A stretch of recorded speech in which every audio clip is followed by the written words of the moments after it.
As we get ready for the 7th and final game of the Stanley Cup Finals, you can feel the electricity in the air, and there's no question, it just sends a chill up your spine, Paul. That's a fact, Mike. And to make things even more exciting, the Vice President of the United States is here this evening. Don't leave your seats.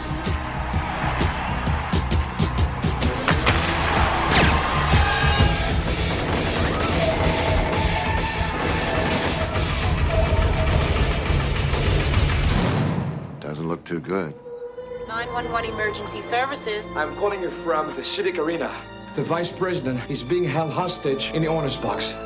And they've got my daughter, too. What is your objective? $1,700,000,000. We're still evaluating the situation. They want money, a lot of it. Give it to them. Do not try any kind of rescue. Do you understand me? If you're not gonna pay, say so. I'll get my daughter. When the game ends, everyone in this box and in this arena will die by explosion, fire, and panic. Tonight, 17,000 hockey fans have been taken hostage. Enough bombs have been planted in this building to stop all the clocks in the hemisphere. But only one of them knows it. I'm gonna try to stop you. I know where the bombs are, so I know where you're going. Then come and get me. We are going to do this by the numbers. What number was that? Now he has more to lose than anyone. I said, no vehicles on the grounds, no helicopters in the air. What part of that did you not understand?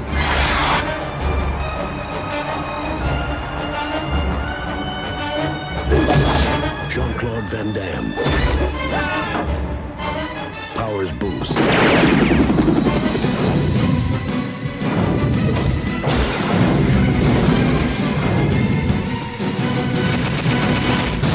Sudden death.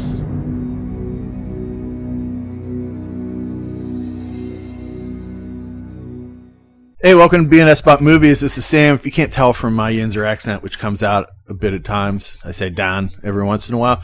I am from Pittsburgh. And if you're from Pittsburgh, well, let me tell you, Sudden Death, like Striking Distance, is a movie that everybody has in their collection. It costs a lot of money here. It'd be $1 anywhere else. He's looking for something Stillers, Pirates, Penguins.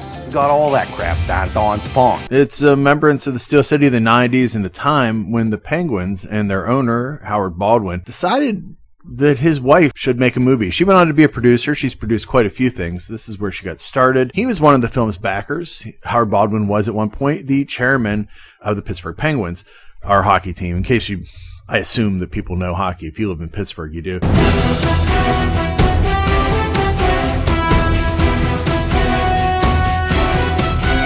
The goal was to use the stadium in a game between the Pittsburgh Penguins and the Chicago Blackhawks as a backdrop. There was a lockout due to the owners and players not coming to term. That meant an exhibition game between the two teams wouldn't have the same intensity the filmmakers wanted, so they got the minor league Johnstown Chiefs and Wheeling Thunderbirds, two of the Penguins' farm teams, to play in front of 3,000 extras, with the rest of the crowd being cardboard cutouts. Go back in and watch, with that knowledge, watch Sudden Death and watch the crowd. I can promise you more than half of the crowd are cardboard. Don't move. Darren McCord is Jean-Claude Van Damme. He may be French-Canadian, but he's a true Yinzer. This is yet another Van Damme movie where they spend so much time explaining to you why he has this accent. No other actor. We had other actors in the 80s and 90s action film cycle. This came out in 95 that had thick accents, and we never had to explain to you why they had accents. This Van Damme movie spent an inordinate time explaining to you that he's French-Canadian, that how he came to the city, what happened to his life. You get a lot of lore on Darren McCord. He was once a firefighter, but unfortunately was unable to save a young girl from a house fire, and that ruined his life. He lost his wife. He barely sees his family. He probably lives in Carrick or Brookline. This is a very Pittsburgh-centric comment. Right now at Pappin's, you can have blueberry breakfast special.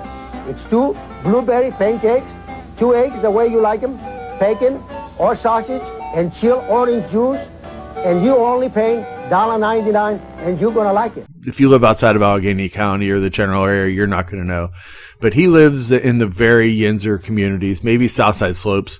His wife lives up on Mount Washington with her new husband in the real nice houses. However, he's got a good job. He's the fire marshal for the Civic Arena, which is long gone by now. It's been renamed There's a new stadium. It's had a lot of names. PPG Paints Arena was the name. Now it was Consol Energy Center, and people still call it Consol. They still call it the Civic Arena.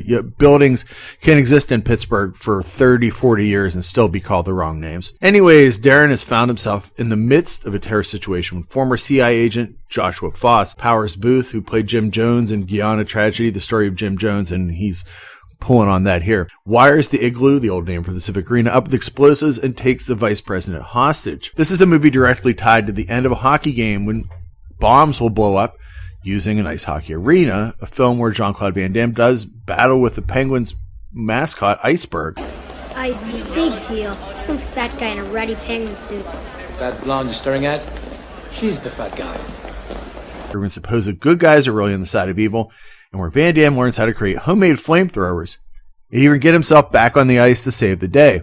If you're a fan of 1990s hockey, and God, you can't live in Pittsburgh without, this is a film for you. Some of these names will mean nothing to you. In Pittsburgh, these are the kind of names, if you are these people, you will drink at Mario's or any bar in the South Side for free. Jay Caulfield, obviously Mario Lemieux, probably I would say next to Gretzky and Bobby Hull and a few older players, the greatest hockey player of all time. And Luc Robitaille. His father, Darren. Ça va? Bonjour. Ce soir, quelles sont vos chances? On va les enculer. Dad, what did he say? He thinks they're gonna win. And then Mike Lang's in it, one of the few announcers that was left at the time. That wasn't some vanilla pretty boy who barely knows the game. Unfortunately, Mike Lang died a few months ago.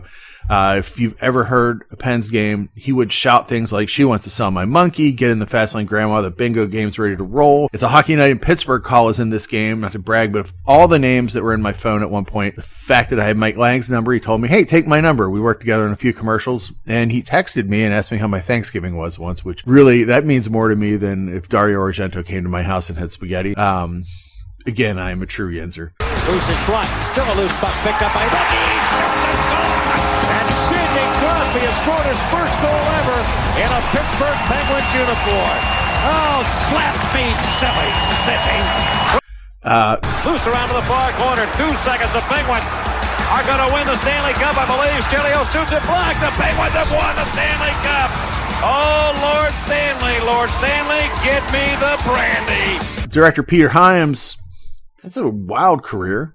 We got Capricorn 1, The Star Chamber, 2010, Outland, Running Scared, The Presidio, Stay Tuned, Time Cop. Before this, he'd gone to make The Relic, a movie that I hate, a movie that I was asked to leave at the one time I've ever been to Man's Chinese Theater because I couldn't stop laughing, and End of Days. He elevates this beyond being a diehard clone. You know who else does? Powers Booth. He's one of the best bad guys ever in this movie, and he read an audiobook of the film, a holy grail in Pittsburgh, a valuable artifact worth its weight in pierogies, or halushki, or a Primanti Brothers sandwich, what have you. I actually have that. Let's listen to a little bit of Powers Booth. Soundlines Entertainment presents a Cinema Sounds audio production of Sudden Death, a novel by Stephen Mertz, based upon the screenplay by Gene Quintano. Performed by Powers Booth.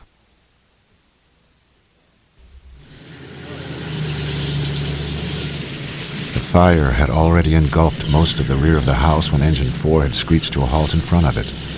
A heavy-set woman, screaming, gesticulated wildly to wave down the fire truck. Shepard braked the pumper to a screeching halt. "My daughter!" Tears streamed from panicky eyes. I fell asleep upstairs. She was in the basement, playing." Shepard was speedily uncoiling the hose. Burgess stalked off with an axe toward where smoke poured from the gaping front door. Fireman Darren McCord, with the woman screaming at him to please hurry, acted on his initial assessment and radioed in for backup. McCord was a 31-year-old veteran of the department. He had fought countless fires. Beneath the bulky fire coat and helmet, he still had the rugged build from his days as a karate champion. Anyways, this is BNS about movies. Would you like me to talk about a movie that does not have Jean-Claude Van Damme fighting a mascot? Throw away all the clocks, Mike, because the next goal is going to win the Stanley Cup. That's what sudden death is all about. I don't know if I can handle that. I wish there were more. I think this is the only one. I can talk about anything you'd like. We have a Ko-fi account. I'll link it in this. You can look in the show notes. For $1, I'll talk about any movie you'd like. If you want me to talk about a Merchant Ivory movie, I will do it. That's the commitment I have to you, dear listener. You can come to my website, BNS About Movies, anytime you'd like, 24/7. Generally, I'm still awake. Send me an email at bnsaboutmovies@gmail.com. There's a 90% chance I'll reply to you right away. And keep on listening and watching movies. Thank you for sitting wherever you're at, wherever you end up being, and experiencing the show.